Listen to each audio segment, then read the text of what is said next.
Olá, pessoal, boa tarde. É um prazer estar aqui conversando com todos e divulgando um pouco o trabalho que nós realizamos dentro do programa de pós-graduação em ensino de ciências e matemática da Universidade de Passo Fundo. Hoje nós estamos com mais uma edição do nosso webinário, que tem como objetivo divulgar os produtos educacionais que são desenvolvidos no programa em um diálogo com a BNCC. Bom, esses produtos educacionais que são desenvolvidos e que é a vocação dos programas profissionais, eles estão em constante diálogo com a escola, com a sala de aula, tendo como escopo repensar a prática pedagógica, a prática didática. Tá? Evidentemente que esse repensar significa passar por referenciais teóricos e metodológicos, por meio de uma pesquisa e da produção daquilo que eu disse é a nossa vocação, que são os produtos educacionais. Então, hoje, para dialogarmos um pouquinho com essa produção que é feita no âmbito do programa, nós convidamos a mestra egressa do programa, Daiana de Marco, que vai conversar um pouquinho conosco, então, sobre a sua produção, que são as ilhas interdisciplinares de racionalidade. Daiana, muito obrigado, é um prazer tê-la aqui conosco e espero que a gente possa dialogar um pouco sobre o teu trabalho e levar para toda a comunidade o trabalho que é feito e que tu desenvolveu com tanta propriedade e com tanto carinho no programa, tá? Então, seja bem-vinda e, mais uma vez, obrigada. Para a gente começar a conversar um pouco, Daiana, eu queria que tu contasse um pouco para nós sobre a tua formação e a tua trajetória profissional aí, e que te levou, então, a desenvolver esse produto educacional aí. Olá, professora Cresci. Boa tarde a todos que estão nos assistindo. É um prazer participar dessa conversa aqui contigo. Então, irei me apresentar. Eu sou a Daiana de Marco, sou graduada em Física pela Universidade de Passo Fundo. Eu concluí a graduação no ano de 2010. Tenho uma especialização em Ensino de Ciências e Matemática pela Uninter, concluída em 2012. E sou mestre em Ensino de Ciências e Matemática, também pela UPF, concluída no ano de 2018. Eu ingressei na carreira do magistério no ano de 2012. E ao longo desses 8 anos, eu já fui professora, então, de Ciências e Matemática, isso com o ensino fundamental e EJAS, e atualmente eu sou professora de Física em 4 escolas, 2 na rede pública e 2 na rede privada, nos municípios de Palmeira das Missões e Sarandi. Então, o que me levou a buscar o mestrado? Enquanto professora, eu sempre tive uma angústia muito grande, né? Logo depois que eu ingressei na carreira do magistério, eu sempre lembro que um professor dizia para nós na graduação que a gente não saía da graduação sendo professor. A gente se tornaria professor ao longo da nossa carreira. E que isso demoraria de 3 a 5 anos, mais ou menos, né? Que aí a gente começa a se perceber como professor. E aí, o que aconteceu comigo? Nos primeiros anos da carreira, eu tinha uma preocupação muito grande em dominar o conteúdo e repassar esse conteúdo aos meus alunos. Só que eu percebi que isso não bastava, não era suficiente eu dominar o conteúdo, isso não atraía o meu aluno, né? Então, o que eu me deparei? Que só dominar o conteúdo não era suficiente. Eu precisava articular, encontrar uma maneira de tornar esse meu conteúdo atrativo ao meu aluno. Aí, então, eu busquei o mestrado. No mestrado, né, sendo um mestrado profissional, então eu consegui, né, no mestrado, me deparar com uma situação no qual eu poderia reverter um pouquinho, melhorar a minha prática pedagógica. E aí, logo no início das aulas... Oi, professor.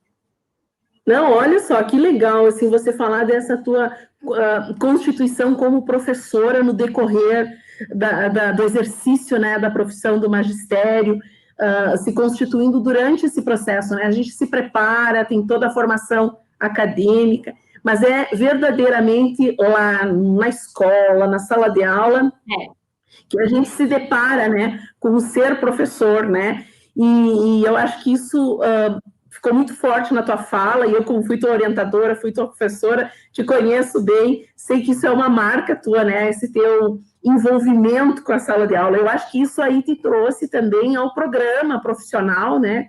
Para desenvolver, então, esse teu trabalho. E é isso que eu queria te provocar agora um pouquinho, para te contar para nós o que tu desenvolveu no teu mestrado aí, ligado a essa tua prática aí. Isso, então, em virtude dessa problemática, né, de conseguir tornar o conteúdo de física atraente para o aluno, que ele visse uma relação no conteúdo com o cotidiano dele, então, numa conversa, eu lembro muito bem, né, nas discussões das disciplinas do mestrado e numa conversa com a professora Cleci, ela me questionou, você já ouviu falar em Fourier? Né, porque eu falei da minha angústia, da minha preocupação, e aí eu disse não, e a prof disse, então pesquisa um pouquinho sobre os trabalhos dele, né, sobre ilha interdisciplinar de racionalidade. Então, nos estudos de Fourier, eu encontrei uma alternativa para tentar solucionar esse meu problema, né? E o que me atraiu muito no trabalho de Fourier foi a questão da promoção da alfabetização científica e técnica, né, que a gente encontra muito presente, a gente encontrava nos PCNs e agora na BNCC também, né? E para nós no ensino de ciências isso é muito importante. Então, nesses estudos, nos estudos de Fourier, eu encontrei uma alternativa para solucionar essa minha problemática. É verdade, essa reflexão que o Fourier nos traz, né, sobre a importância da alfabetização científica, né, que está posta na BNCC como letramento científico, mas a gente sabe que no Brasil é muito mais forte o uso do termo alfabetização científica, né? Até porque o sentido que nós usamos aqui, que é um sentido que o Chassot trouxe, que o Lorenzetti trouxe, que agora a Saceron defende tanto, é um sentido que talvez fora daqui nós tenhamos de letramento científico, né? Então, nós temos também bastante embebido nesse caldo dos trabalhos do Paulo Freire, e nos trouxe uma alfabetização científica alinhada também com o que o Fourier preconiza, né? Então, em relação a isso, assim, como que tu vê a alfabetização científica, a importância da alfabetização científica no contexto da sala de aula? Os alunos, assim, seriam alfabetizados cientificamente, né? A importância disso, tu conseguiu perceber isso no teu trabalho? Sim, prof. Então, a partir, né, dessa proposta de Fourier, né, denominada Ilha Interdisciplinar de Racionalidade, eu propus um projeto aos meus alunos. Esse projeto foi desenvolvido no ano de 2017, e naquele ano, a escola que eu trabalhava, ela estava com um problema, e esse problema era referente ao uso dos condicionadores de ar na escola, que nas salas de aula os alunos não poderiam ligar os condicionadores de ar, e isso incomodava muito eles. Então, eu aproveitei, né, nós aproveitamos essa situação, problema, para desenvolver o nosso projeto, tá? Lembrando que o projeto, o diferencial, por que eu não escolhi qualquer outro projeto? O que me chamou a atenção nesse projeto é o fato da ilha interdisciplinar de racionalidade seguir etapas. Então, o autor sugere, né, que o desenvolvimento do projeto se dê através de 8 etapas. É uma sugestão, não é obrigatório que a gente trabalhe com as 8, mas eu gostei do projeto em função disso, dessas etapas, porque a partir dessas etapas, a meu ver, elas favorecem, né, a alfabetização científica e tecnológica. Então, facilita nesse processo. Porque, de acordo com o autor, se o aluno for alfabetizado científica e tecnicamente, ele vai ser capaz de ter autonomia na tomada de decisão, apresentar domínio do conhecimento e ainda ser capaz de dialogar. Então, o autor coloca esses 3 atributos como sendo atributos, elementos dos quais os alunos que são alfabetizados científica e tecnologicamente serão capazes de desenvolver, o que me chamou muito a atenção. Então, assim, o meu projeto, né, o projeto que eu propus, ele foi desenvolvido numa turma de 3º ano de ensino médio, tá? Os alunos se organizaram em equipes e, em síntese, então, a ilha interdisciplinar de racionalidade, ela trabalha em 8 etapas. Mas, em síntese, eu vou resumir elas em 3, que seria a problematização inicial, no qual a gente faz levantamento, então, do assunto e elenca várias perguntas, várias questões referentes ao assunto, a abertura de caixas pretas, que aí a gente poderia, né, prof. meio que dizer que são os conteúdos, né, os temas relevantes dentro dessa proposta, e a apresentação final, que seria a solução que os alunos encontraram ao problema apresentado. Então, os alunos, no final, eles têm que propor, demonstrar a solução para o problema que eles estavam resolvendo. Olha, tem vários aspectos aí quando se usa uma ilha interdisciplinar de racionalidade, como uma metodologia, né, de ensino, como um projeto, que se alinha bastante com a BNCC, né, trazendo a questão do trabalho cooperativo, colaborativo, do diálogo, da argumentação, né, da tomada de decisão e de desenvolver a justificar as escolhas, né, entre eles, de um grupo de trabalho. São elementos que estão lá na BNCC, né, e que essa tua metodologia que tu utilizou, ela vem ao encontro disso, né. Acho aspectos, assim, bem relevantes do trabalho, se nós pensarmos, né, naquilo que nós estamos hoje sendo instigados a levar para dentro das escolas, né, que são as competências e habilidades da BNCC.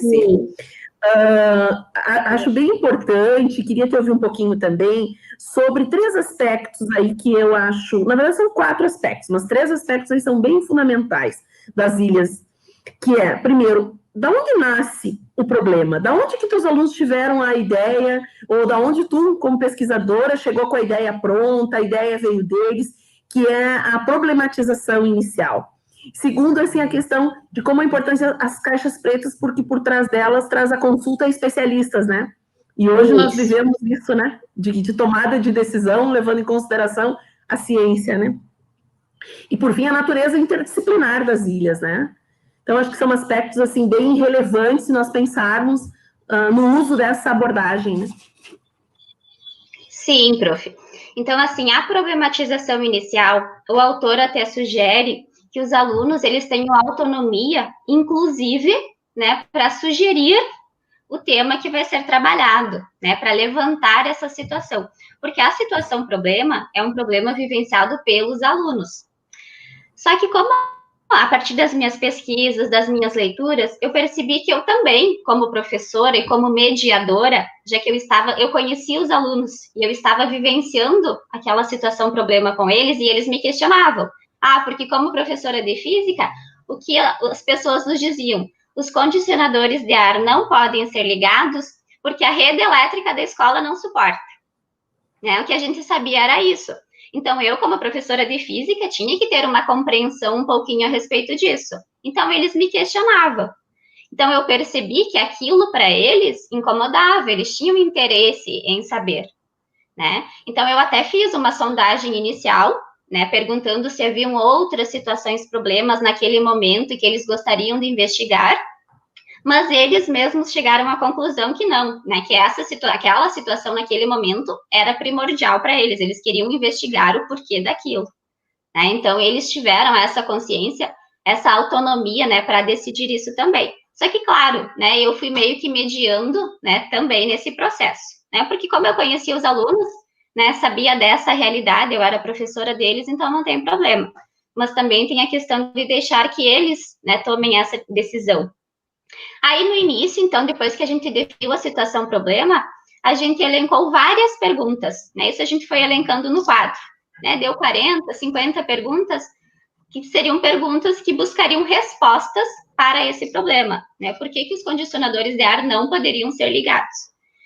Depois disso, os alunos se dividiram em equipes, aí a gente fez uma seleção de quais perguntas ficariam, aquelas que se repetiram, né? Aí os alunos se organizaram em equipes. A gente formou 5 equipes. Essas 5 equipes aí se juntaram de acordo com as perguntas que eram afins. Né? Nós tivemos equipe, por exemplo, uma equipe que se encarregou de consultar as disciplinas de geografia, matemática, química, né? Porque a gente sabe que essas disciplinas, elas casam muito bem com a física. Né? Então, dentro da escola, uma equipe se encarregou de consultar essas disciplinas. Aí eles ficaram com as perguntas referentes a essas disciplinas. Cada equipe ganhou um caderninho. O nosso projeto ele se desenvolveu ao longo de 14 encontros, alguns em sala de aula e outros fora da sala de aula, porque a gente tinha consulta a especialistas que não estavam, né, na escola, então também a gente teve encontros fora da sala de aula. Então, ao longo desses encontros, desses 14 encontros, cada equipe tinha um caderno, né? Até os cadernos estão comigo ainda. Aí, cada encontro que eles faziam, né? Cada perguntinha, cada caixa preta lá que eles abriam, eles anotavam no caderno a data do encontro, né? E que conclusão eles chegaram, que resposta eles encontraram para aquela caixa preta. Depois, cada equipe apresentava, e ao final, então, a gente conseguiu ter um olhar ampliado de todo o trabalho, né? De toda a nossa situação problema. Aí, por que os condicionadores de ar não poderiam ser ligados? Então, uma equipe consultou as disciplinas da escola, geografia, matemática e química. Outra equipe consultou engenheiros. Outra equipe consultou os funcionários da RGE. Outra equipe falou com o pessoal da coordenação da escola, né? Porque precisava de talão de luz da escola, precisava de informações desse tipo. E aí, no final, então, a gente conseguiu, a partir do olhar de cada equipe, né, juntar, formar um todo. E aí eles montaram um panfleto, né, explicativo, colocando, então, a síntese de todas as perguntas, no qual responderiam, então, a nossa situação problema.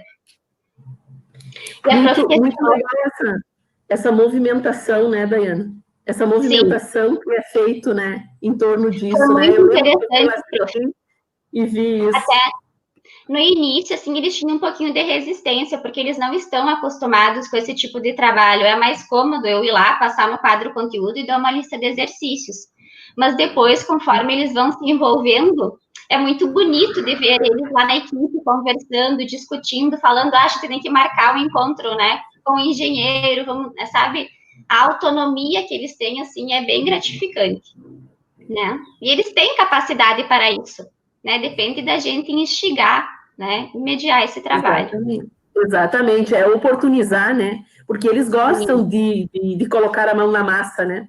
De buscar, de se movimentar, de trazer, de questionar e de dialogar. E eu acho que o teu trabalho oportunizou bastante isso. Mas eu queria te ouvir ainda outros aspectos. Um deles é o teu trabalho, ele tinha essa conotação interdisciplinar, né? Como tu, professora, vê a possibilidade da interdisciplinaridade no contexto real mesmo do diálogo das disciplinas dentro da escola, assim? Olha, prof, como eu falei, né, um pouquinho antes, né, a física por si casa, né, como eu digo, com a matemática e a química, né? Nos nossos conteúdos, assim, a gente vê perfeitamente que um conteúdo que eu for trabalhar sempre preciso da matemática, né? E muitos deles a gente tem a presença muito forte da química também. Então, aí a gente já consegue ter a interdisciplinaridade. E no trabalho, no projeto da Ilha Interdisciplinar de Racionalidade, pelo nome a gente já tem, né? Ilha Interdisciplinar. Então, junto com os 3 atributos que eu citei anteriormente, autonomia, domínio do conhecimento e a comunicação, a interdisciplinaridade ela é imprescindível, né, para a questão da alfabetização científica e tecnológica. E o autor deixa bem claro isso, né, que uma disciplina sozinha, isolada, por si só, ela não consegue responder. Então, essa disciplina ela não tem autonomia para dar uma resposta concreta e completa para uma determinada situação, problema. Né? No mundo que a gente vive, a gente precisa dessa união, né? Então, a gente depende, sim, da interdisciplinaridade. Que legal te ouvir. E isso é um aspecto, assim, bem interessante da proposta do Fourré, né? Precisa-se das disciplinas, mas a solução, ou a nossa proposta de solução vai passar pela interdisciplinaridade, né? Não vivemos sozinhos, né? Precisamos dialogar, né? Isso é verdade. E isso também é algo a ser conquistado nas escolas ainda, né? Porque passa por nós, professores, né? As nossas aproximações curriculares, ou entre nós mesmo, né? De propor projetos assim como esse teu. Mas, tocando nesse aspecto aí do teu projeto, como você está num programa, né? Estava num programa profissional, você também desenvolveu um produto educacional ao final. Quer dizer, além de você entregar a tua dissertação, né? Tu fez um produto, né? Esse tão bonitinho, muito bem estruturado, com conteúdos, é a melhor parte, né, com layout. Se tu tiver ele aí, mostra pro pessoal para enxergar ali a tua ilha que foi, olha só, foi até desenhada, né, por alunos seus, né, construída, muito, muito legal, né, todo o material. Conta para nós um pouquinho, assim, rapidamente, do que é esse teu material de apoio para os professores. Tá, então esse aqui é o meu material de apoio. Ele é um material de apoio aos professores que desejam implementar, então, a ilha interdisciplinar de racionalidade. Então, ele é uma sugestão, né, para os professores que tenham esse interesse, né, de inserir esse tipo de trabalho em sala de aula.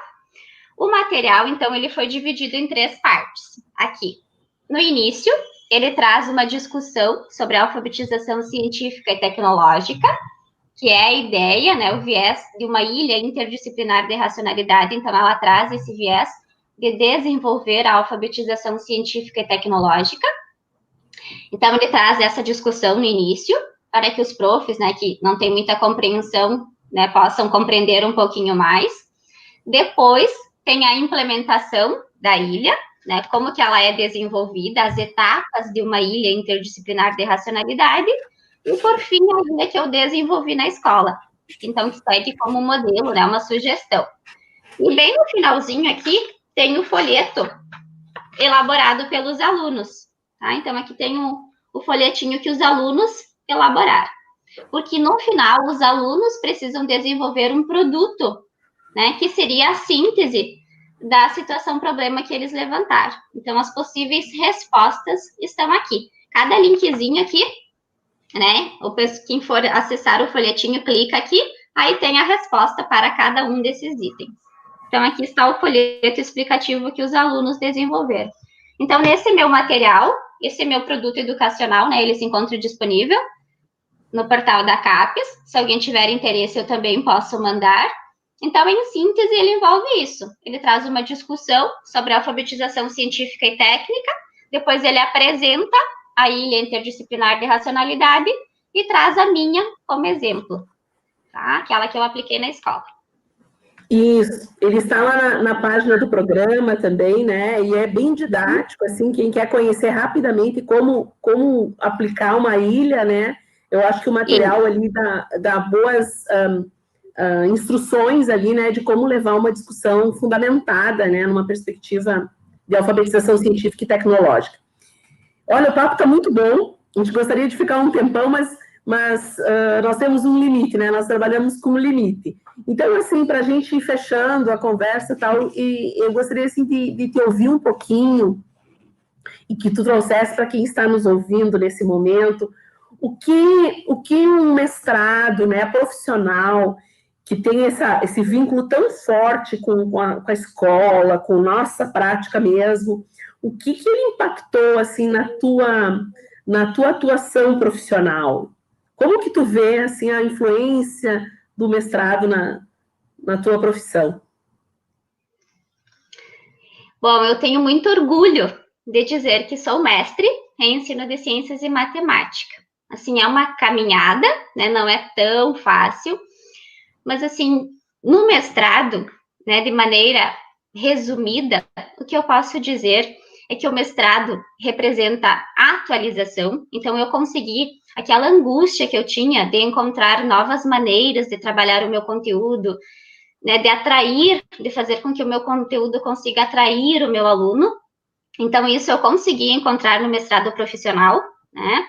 Então, ele cumpre, sim, com o seu propósito de unir a nossa prática ao nosso estudo, né, dentro do mestrado.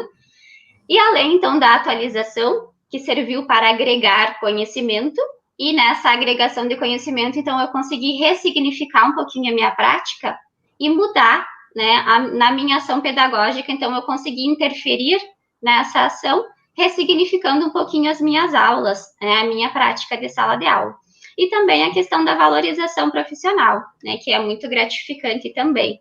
Então, mestrado, de forma resumida, atualização, né, na qual a gente consegue agregar muito conhecimento, as práticas também, né, as vivências, as experiências divididas, tudo é muito gratificante, né, muito bom essa troca que a gente tem, porque quando a gente sai da graduação, a gente não tem muita maturidade, e principalmente a questão de não ter experiência, Aí você vai para a sala de aula, você tem uma caminhada em sala de aula, você vê que aquilo que na graduação você achava que seria perfeito, na prática não é, né? Você precisa buscar muito mais, você não sai da graduação pronto.